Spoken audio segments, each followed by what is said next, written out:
Getting now to chapter 2 of this tutorial, the main players and how they work.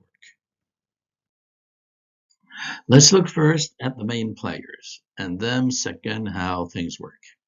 Among the main players you have corporations, households, depository institutions, insurance and underwriters, security firms, financing institutions, stock exchange, central banks, and regulatory bodies.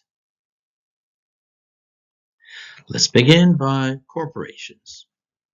Wealth is created by corporations, and money creation is wealth creation.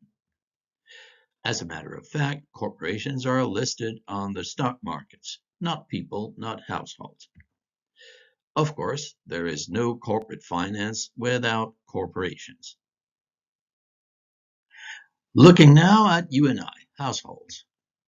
Households invest, consume, decide. Corporations are there to serve households and make them live, not the reverse. Besides, households represent most of bank deposits. In the US in 2023, for instance, deposits represent about 12 trillion US dollars. Now, depository institutions. The main depository institutions are banks. Banks have two key functions: taking funds from households and corporations, create money by supplying credits. Law gives banks the possibility to conduct those operations. Insurance companies and underwriters. Their business is managing and therefore covering risks, financing risks by mutualizing them. A corporation or household gives them money. The insurance company gives them in return funds for the losses that happen if some unfortunate event occurs. There are several types of insurance companies. Overall insurance companies that include all the services provided by the other insurance companies. Life and health insurance companies. Their importance depends on the level of state protection. The less the state intervenes in the economy, the more they are important. Property and casualties insurance companies cover damages on material belongings. At last, you have the underwriters, which is an insurance company assuring other insurance companies. Security firms. Security firms provide transaction services related to financial investments different from the services provided by banks. They're not managing current bank account, but investments and other financial services. There are two major categories. Investment banks, they only deal with corporations and other major investors. They offer a wide range of services that includes brokerage, merger and acquisitions, legal procedures. Broker-dealer, they conduct security transactions and negotiate them on behalf of their client. They perform middleman functions. Other financing institutions. They're similar to banks in that they lend money, but they're not financed by their customers, but by themselves, and borrowing money. Let us look at three of them. The credit companies within bigger corporations, Volkswagen, Peugeot, etc. They lend money to their customers to buy their cars. But since they have no deposits from their said customers, they have to borrow the money they lend. The microcredits created in Bangladesh also follow those principles. And the sadly notorious lenders such as the subprime. The stock exchange. They are the companies that permit to list corporations and exchange their securities. A stock exchange, or securities exchange, or bourse in French, is a facility where stockbrokers and traders can buy and sell securities such as shares of stock, bonds, and other financial instruments. Investment funds. An investment fund is a supply of capital belonging to numerous investors used to collectively purchase securities. An investment fund provides a broader selection of investment opportunities, greater management expertise, and lower investment fees than investors might be able to obtain on their own. Central banks. A central bank is a financial institution that has privileged control over the production and distribution of money and credit for a nation or a group of nations. In modern economies, the central bank is usually responsible for the formulation of monetary policy and the regulation of member banks. Regulatory bodies. Finance, when not controlled, can be truly wild, as the various cracks in financial history have demonstrated. Finance has a strong legal frame, illustrated by institutions such as, in the United States, the SEC, Security and Exchange Commission, or the IRS, Internal Revenue Services. There are 11 of them altogether. In France, they are the Parquet Financier, Financial Tribunal, the AMF, Autorité des Marchés Financiers, for controlling financial markets, or for public services, Inspection des Finances, or Cour des Comptes. Time to say how things work. First, finance is a question of law. It is the legal status that makes the difference between a corporation, a bank, and an investment fund. The law allows them to do what they do. Banks create money because they're allowed to. Normal corporations don't because they're not, very simply. Financial law and international financial agreements supply the frame to a decent financial world.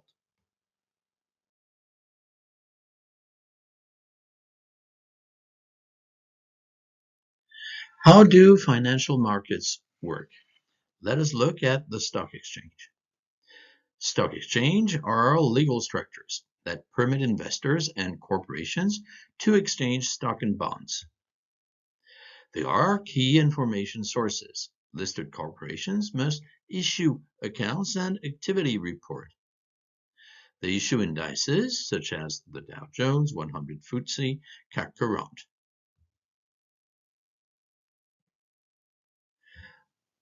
On one side, you have the investors who invest by buying stocks and bonds, obtain a return by getting dividends and selling their stocks.